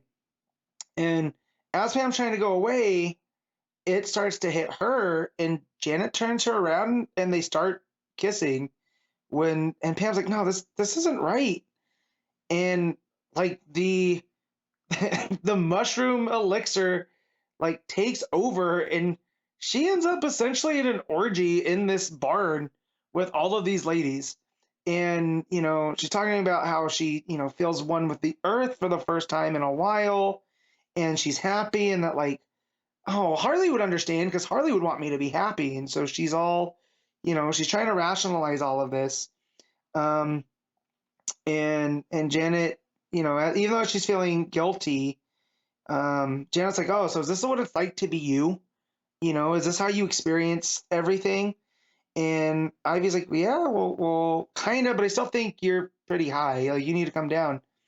And then Gwendolyn comes in and starts talking to the girls, like, "Oh yeah, this is part of the experience. This is why you signed up." And she looks down at her arm, and there's a mushroom growing out of her. And so Ivy looks at it and is like, "Oh my God, this is just like the mushrooms that I was going to spread." And she realizes as they all start growing on all these ladies that they just, had that experience with, um, because of how, you know, plant life changes and adapts, the mushrooms that Ivy was going to use have adapted and have made their way out into the wild. Except instead of turning people into parasitic monster zombies, they're kind of these hallucinogens that came straight from Pam. So, this is now her problem, and I feel this is where the book's going to go now, is her trying to fix this issue. Thoroughly enjoying, was not expecting a wellness retreat orgy with Ivy and her friend, and Ivy feeling guilty about going into that. But all the art, when it gets into the really psychedelic stuff, Takara and the coloring just really pop. And instead of being like the scary psychedelic that we had gotten earlier on in the book, everything just kind of melds together, and the colors are super bright, and there's not an ominous sense to it, even though it's drawing from the same kind of vibe. So really, really enjoyed this. I kind of, and it's a little mean spirited, but I did kind of enjoy the shots taken at that whole goop and gloop and that kind of stuff. But eventually, like Ivy, I feel like as long as they're not hurting anybody, right? If people want to spend their money on this, snake oil, as long as they're not using it to treat actual diseases, if they're just, using it to make themselves feel better, what is it hurting? But yeah, here Ivy's now responsible for this, a hallucinogenic trip because of, her trying to, change the world, and she might actually be closer to it than ever before. So I'm going to give this an 8.5. Really, really enjoying it, seeing what Wilson's going to be doing. As long as Takara's on the art, I am still going to be happy. All right, cool. Monkey Prince issue 12, Jean Lin Yang writing with Bernard Chang on the art. Oh boy. This book used to be a nice little self-contained, right? It was just Monkey Prince. But thanks to Lazarus Planet, man, if you weren't reading Lazarus Planet, you'd kind of be you wouldn't be lost because it's not written like that. But there's a lot that happened with Monkey Prince in there that informs his character here eventually. So this issue starts off with Monkey Prince coming back with Shifu, Bigsy, off of the defeat of Fireball King. And Fireball King, he tries to make his escape, and they're able to put him in this that happens later actually. So they have him defeated. He's like in this crystal kind of chrysalis, and this lady shows up who I'm pretty sure is supposed to be his mom, with Neza. and she frees him from there, and he's able to resurrect his demon army, and they go to attack Monkey Prince and Supergirl. But as they're forming their army, um, Celestria, who was the lady from Happy Harbor, who's part Trench, she's coming back because she feels like there's stuff going on, and that even though she initially wanted to eat Marcus, he's like, oh well, I think that she's misunderstood just as much as I am, and I've learned from dealing with Fireball King and Neza that misunderstandings can lead to people being branded something they're not. So he agrees to work with her on the condition she stops calling him Tasty Monkey. Shaifu Pigsy takes him to teach him to meditate because he's having a hard time dealing with all of the clones that he had learned to do from the Monkey King. And at one point, when they're fighting Fireball King, they kind of get all out of control, and he has to learn he kind of forgets which one he is. So Shaifu's up there to teach him how to calm himself and basically find the balance again. So as he's doing this, Fireball King comes and attacks Supergirl, and he's going to try to drain her ki. And because his army says that Supergirl has one of the 8 immortal powers, so that's another twist, because we've seen, when Jean Lun Yang was writing New Superman, we had seen how Keenan Kong had unlocked his power through that, the different levels of path. Had no idea that they would see the Kryptonian powers as like one of these immortal type things. So Fireball King, in order to reach full power, he's going to drain Supergirl, which Monkey Prince isn't going to let happen. So he shows up, they fight, he uses his clones because now he has full control over them, because he realizes who he truly was. And then Fireball King tries to pull some psychology on him and is like, well, you're not the actual son of the Monkey King. You're just a stray hair, and you are nothing, and you'll always be nothing.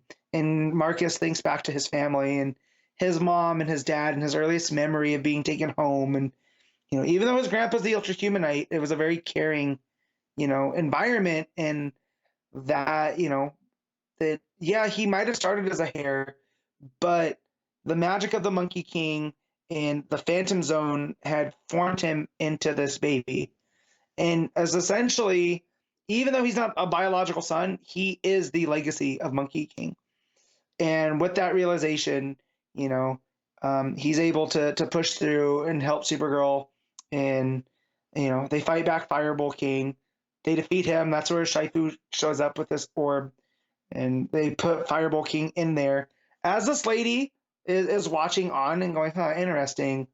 It seems like the Monkey Prince is going to be more trouble. So it ends with Supergirl calling Monkey Prince MP, because through the whole issue, he's been calling her SG, and she's been kind of annoyed by that. But as a show of respect, she gives him, that little nickname, and then they hug, which Marcus is very happy about.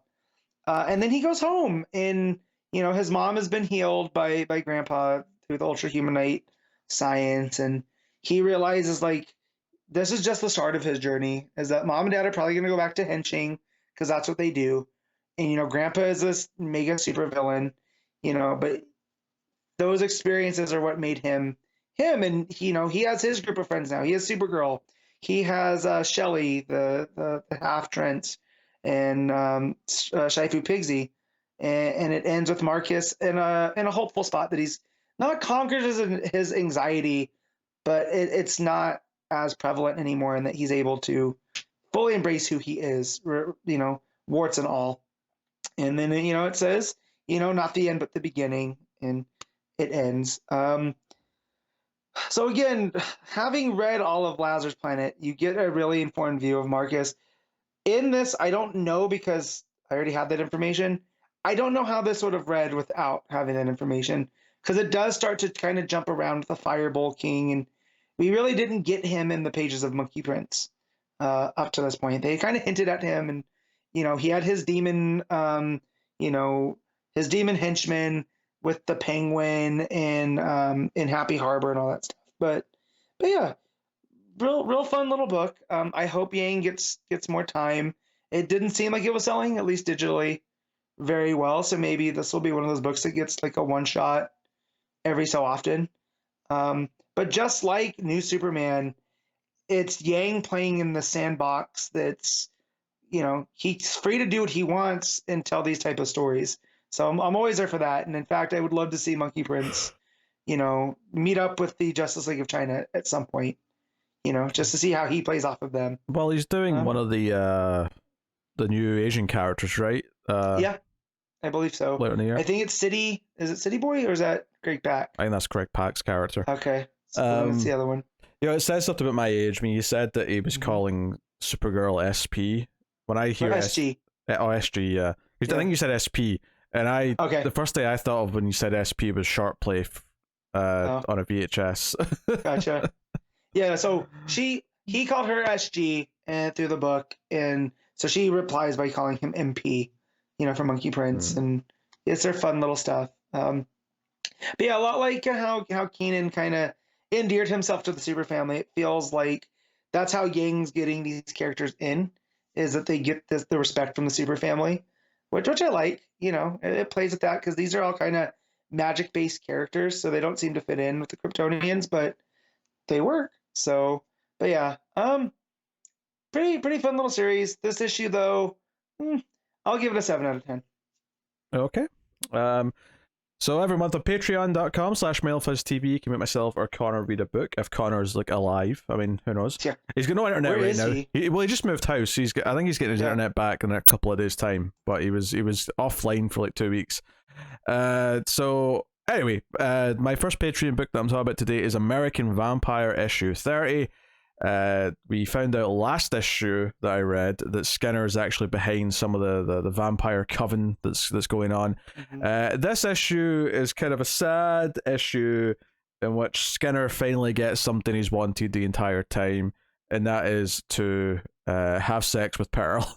And it kind of, it makes you sad because it starts off with this flashback of when Henry asked Pearl to marry him, and he played her this song that he had recorded for her to do it, and then it cuts to him in the hospital bed, Pearl feeling sad,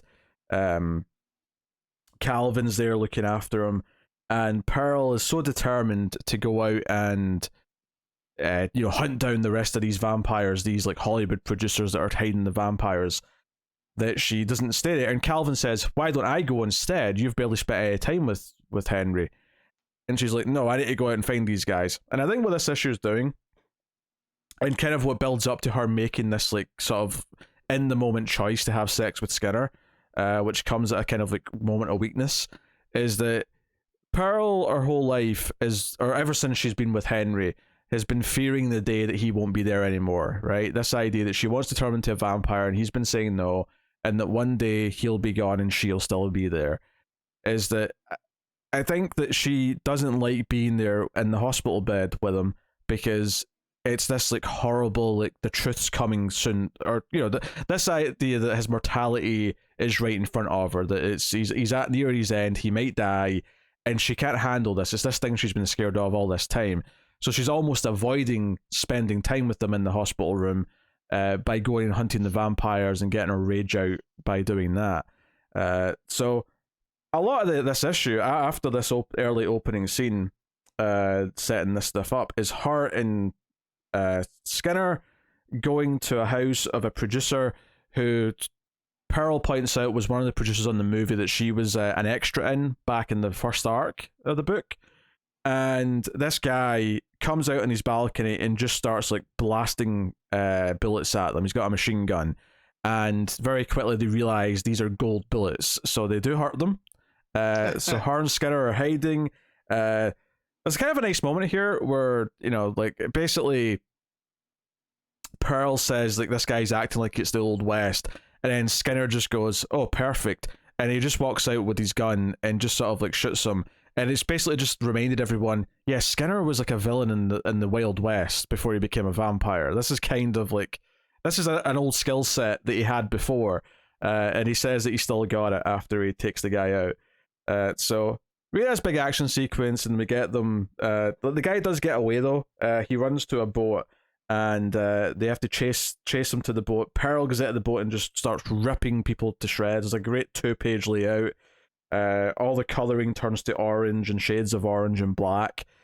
So you really get this sense of just carnage, because the rest of it before that, it's a lot of muted blues and greys and things like that to talk, because they're in like a cave system after they go into the house and all that. So the big thing is she gets knocked out though at the end of this 2-page layout, and she wakes up and Skinner's holding her, says that he finished off the vampires and he's like feeding her some blood.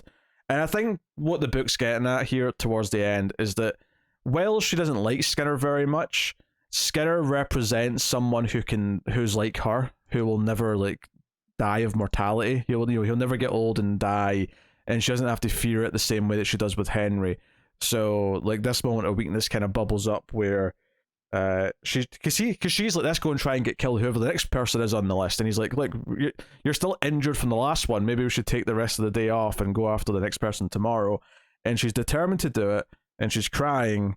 Skinner holds her and she turns and kisses him, and then of course for the dramatic crescendo of this, we then intercut between the hospital room and them having sex, and of course Henry wakes up before the end of this scene and says, where's Pearl?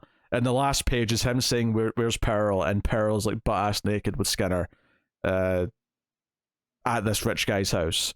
So it's a really tragic kind of issue that makes you feel really sad, because she's sort of given into this sort of temptation.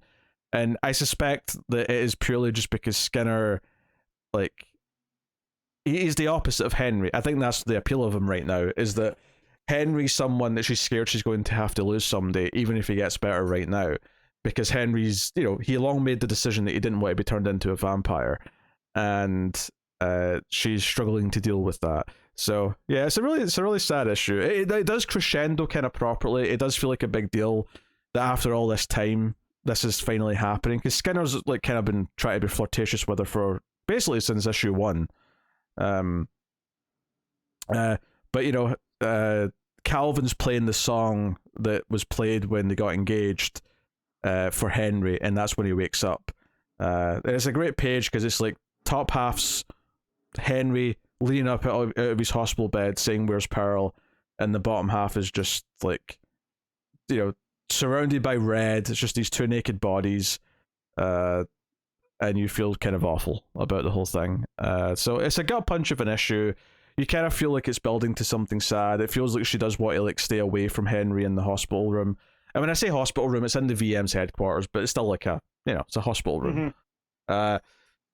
So yeah, good issue. Probably my favorite issue of this arc. It's still not quite living up to that Dracula arc in the miniseries, but yeah, Nightmares is that's pretty good. Yeah, but this was good stuff that feels like it's kind of paying off, like long arcs that's been happening in the book.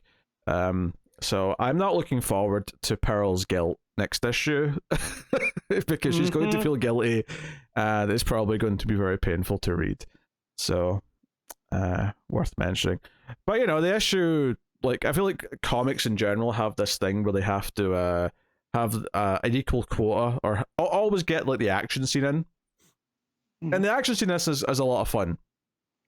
The producer just acts like a madman firing a machine gun off his balcony is pretty entertaining. And a lot of Pearl like going after people and ripping them apart, also entertaining. But the real meat of this issue is the kind of her vulnerable side coming out and making a potentially very big mistake. So yeah, solid 8 out of 10 I would say on this one. Good stuff. So cool. My other Patreon book this episode is Batman and the Outsiders issue 1. I did the sort of the lead-in teaser for it from Brave and the Bold last time. This like, I kind of get why the trade put that story a little bit later now that I've read issue 1, because that story is set after the team's already formed, and this issue 1 and this first arc is the formation of the team.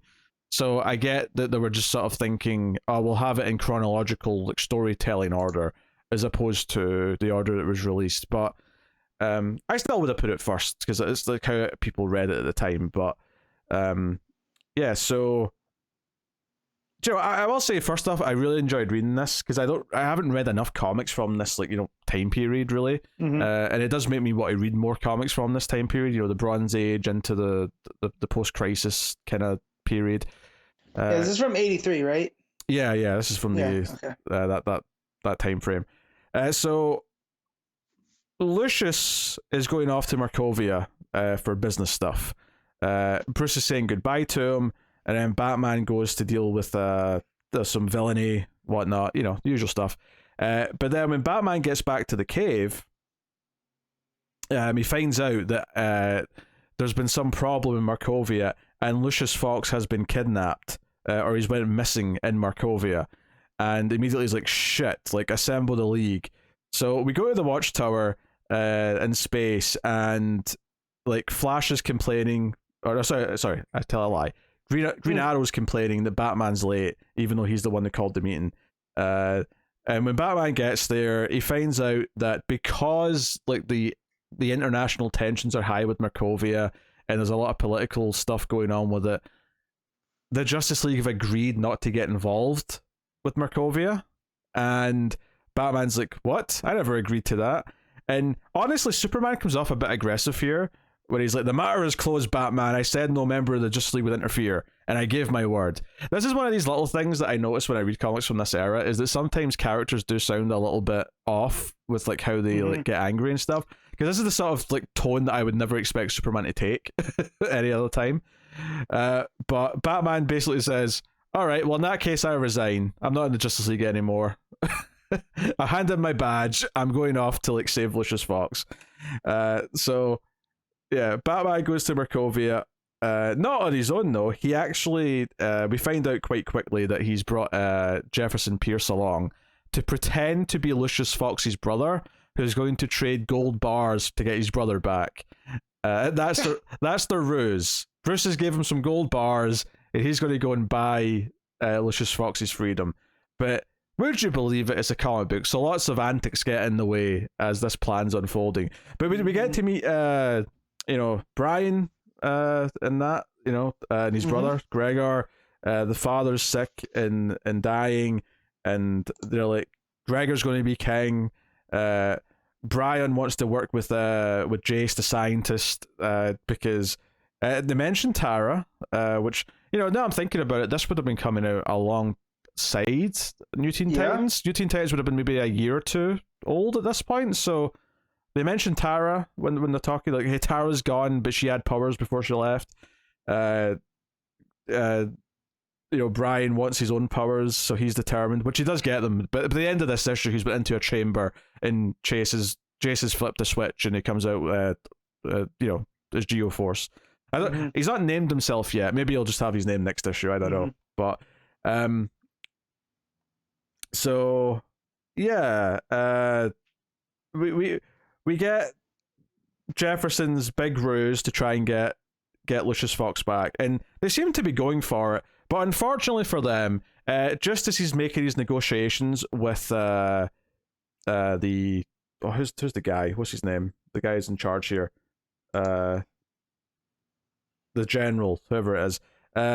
He gets stabbed in the back through the tent that they're in, and that's how Katana comes into the book. Nice. Katana kills, and immediately all the soldiers are like, wait a minute, you must be in this. Mr. Pierce, or Mr. Fox, maybe they think he's called, and he's like, oops, well, there's no way they're going to believe that I had nothing to do with that, so I'm going to have to get into costume and do stuff. But we do straight have speech bubbles for the sword for Katana, as she's running away from the gunfire and slicing and dicing. Jefferson gets knocked out in the back of the head by a soldier, and Batman's he's hiding in the trees or hiding in a building and going, shit, everything's going bad. The Jefferson's getting taken to the Baron, who's in charge of the whole thing, And just as this happens, Halo comes into the book by just kind of crash landing next to Batman, and he wakes her up and she blasts him, and then she clearly doesn't know who she is. She doesn't know her name, and Batman's like, "Hey, you look kind of weak. How long has it been since you've eaten food?" And Halo responds with, "Food? What's food?" So clearly she needs some help. She's not all there with it. But Batman tries to use her to deal with the situation. Gets her to get involved. Geoforce becomes Geoforce. Yeah, the word Geoforce is used, but it's not used as a name form. Jace says, but the Geoforce you will receive comes from the Earth itself. So, yeah. So I assume he's just going to take that as his name. Well, that'd be like Flash being called Speed Force, right? Yeah, which could work. It could work. They could call the team, like, you could have a team of species called Speed Force. That'd make sense. Speed Force 5. For sure. No? Okay. I was going to say that, and I'm glad I didn't, because you did. That's fine. Yeah.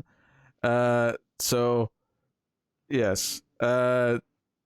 Basically, Geoforce ends up fighting a bunch of the soldiers, and he actually does get shot in the back. And that's when it turns out that a PI that we saw for like one page earlier, who was like asking for directions to get to like this secret lab, where all these experiments were going on, pulls off his skin and his wig to reveal himself to be Metamorpho. So we don't know why Metamorpho's here. Metamorpho just kind of is also here, and he starts beating up some of the soldiers, and then he gets like shot or whatever, and he falls to pieces. So like they literally like pick up parts of Metamorpho, put him in a bag. They bury Geoforce thinking he's dead, but then Geoforce just comes out of the ground like the Undertaker. The hand comes up through the dirt, as you do. Batman's getting a lift from Halo. Halo's flying him into like the area. And there's a really cool moment here actually where Batman's told Halo to stay back, and he's like sneaking up to see what's what. And there's a soldier sneaking up behind Batman, and you see Halo think, "Oh, Batman doesn't see that soldier. I do though, so I'll intervene." And she blasts the soldier, and Batman yells out, "No, I heard him coming," which I kind of believe because he's Batman, right? He was just kind of waiting for him to get close. But obviously this makes a lot of noise, and the other soldiers in the vicinity all start coming towards Batman. So he gets hit as well. He gets knocked out, and he wakes up chained to a wall next to Jefferson. There's pieces of Metamorpho on the ground, but Lucius Fox in the room also chained up. So he found Lucius. They're all in chains, but he found Lucius, so that's a plus. Yeah. So that's when Baron Bedlam comes in. He's the one in charge here, and that's the cliffhanger for the end of the issue. Do you know what I like about this era of comics and reading this is that I think, see, when you go back to the Silver Age, and because I've read some classic, some of the early Hal Jordan stuff and whatnot, is that they're a little bit of a chore to read because they're not as bad as the Golden Age, but they still over describe too much. So there's a lot of reading, and a lot of it's kind of redundant, and it's kind of hard to get into. I feel like there's a nice balance in this era where it still feels a bit more old school than present day stuff, but it's in a much more pleasant reading style, and like I really enjoyed reading this issue, and it felt like it was of a different time but still very well crafted, and I was still kind of like getting solid introductions to all these characters. That this was very much an issue where with the exception of Jefferson, who comes with Batman, everyone here in the team is all here for different reasons and just kind of end up being lumped together. And it's like, okay, obviously by the end of the story they're all going to like form a team and like to agree to like be led by Batman, but right now there are a bunch of weirdos who have all just kind of like stumbled into each other as stuff's going down in Markovia. So I am excited to see where it goes. It is fun reading like these early stories of these, because I've read a few of the early issues of New Teen Titans. It's something that I would love to get back to someday, and read the whole thing. But this was exciting to go through. The sequential art's pretty solid. Oh, again, very much of an older era where it is mostly just boxes. There's very little in the way of like wacky layouts or anything like that. But you know, it's funny because it feels like as dense as an older comic, like a Silver Age comic, but there's more story in it than a Silver Age comic, I would say. It has this kind of interesting balance where it's using all these extra panels on its like 24 pages to like just have more characters and have more things going on concurrently. So it's a lot more engaging to read than I would say a Silver Age comic is. And I felt the same about New Teen Titans when I've read some of that in the past. So, but it's still a little denser and still, you know, it takes a little bit longer to read one of these comics than it does a modern standard single issue. But it feels like there's a lot going on in there. Yeah, a lot of characters, a lot of things. I like the world building though. Obviously, you know, I've dabbled in Markovia stuff here or there, depending on, you know, books over the years. But this feels like it's kind of in the early days of it. I assume it started in New Teen Titans because that's where Tara came from. But this probably was like the second. This was them fleshing it out with Geoforce in this book. So very cool. Yeah, I'd probably give this a comfortable 8. I would say this issue. Wow. So I had a good time. Yeah, it's very much the first part of a story though. You can't expect to get a full story out of it, but that's okay because it's, you know, serialized. It's fine. Right. So yeah, good stuff. All right, there you go. That'll take us out the part of the show where we pick our favorite stuff of the week, favorite panel / moment, favorite cover, favorite art, and then top 5 books. Although in my case, because it was a weird quiet week, I'll just rank my 3 books. But Matt, what is your panel / moment of the week? So, there's some in Poison Ivy. A lot of that stuff with Takara is really good, like the psychedelic kind of stuff going through. But the one that I keep going back to and thinking of was Jay Garrick. You know, hearing the thunder and being like, "That's my granddaughter." That was such a good moment. So that's going to be mine. Yeah, that was in contention for me. I think what I'm going to pick instead, though, is the slow Superman grabbing of Miss Murder, because I just thought it was really funny realizing what was happening when I was reading that page. I thought that was quite neat. So I'm going to go with that. For cover, I think my easy pick is just the regular Flash cover with Irie. I just think it looks really cool with like her in sort of the running starting position with her dad kind of like behind her, but not focused on. Although I will say that I do like the Derek Chu variant of Batman because it's very colorful. It's Batman and Catwoman with all these like purple and blue sort of colors behind them. I'm into it. So, what was your cover of the week? Yeah, so I do love that Flash cover with Irie in the starting position. It's super, super nice. I went and looked at the other ones, but it is a week with Poison Ivy. Of course. There's also a week with Jenny Frisian. But there's also a really, really nice Josh Middleton Poison Ivy cover. However, the red and the greens on the Frisian cover just put it over for me. So I figured you'd pick a Poison Ivy because that always has like 10 variants. So yeah, fair enough. What is your art of the week? Yeah, so nothing really popped this week. Yeah, I'd agree with that. Yeah, except for Takara for me for Poison Ivy. I just the way the colors hit, the way that he draws Pam and everyone else, and there's a sense of ominous throughout. So I'll go with Takara for Poison Ivy. If I could pick American Vampire, I would, because that was the best art I read today. Right? But I can't. So definitely not Clayton Henry. It's probably Cruz for Flash. Yeah. I probably liked him the most out of the three books I read. The expressions out of Irie are pretty spot on, and then drawing Jay upside down. Young Jay. It's like I'm happy to give it to that, and that sounds mean to say, but there's definitely other weeks where it wouldn't stand a chance. But on this week, that'd be what I pick. Yeah. All right, rank your books, Matt. All right, so number 1, Poison Ivy. 2, The Flash. 3, Superman. 4, Batman. 5, Monkey Prince. Yeah, simple for me. Number 1 is Flash. Number 2 is Adventures of Superman. Number 3 is Batman. Yeah, simple, straightforward enough. Yep. I'll tell you what's coming next week from DC Comics. We have Justice Society of America issue 3. We have Batgirls 16. We have Danger Street issue 4. We have Superman Lost issue 1. So be interested to see how that kicks off. We have Lazarus Planet Revenge of the Gods issue 1, which is the Shazam family plus the magic side of the follow-up that they're doing, that miniseries. We have Batman Incorporated issue 6. We have Wildcats issue 5. Batman The Adventure Continues, Season 3, Issue 3. Multiversity, Harley Screws Up the DCU, Issue 1. We have the Batman and Scooby-Doo Mysteries, Issue 6, and just to round it out for completion's sake, Looney Tunes, Issue 271. All not something we typically look at. So, yeah, I've got 5 books next week. It's a bit meatier. We got a Tom King book. We got a Jeff Johns book, new Superman miniseries. Yeah, it's intriguing enough, I would say. I'm counting anything I've 6. I might try the Lazarus. It depends on my week this week. So yeah, I'm planning on trying Lazarus, but you're reading Wildcat still, I assume, right? Yep. Yeah. I still got Wildcats going. Yeah. You're going to read Batgirls, right? Yes. Okay. Because you keep saying, maybe I'll keep caught up. Maybe I won't. Yeah, no, I got caught up last time. Yeah, we talked about it. Okay.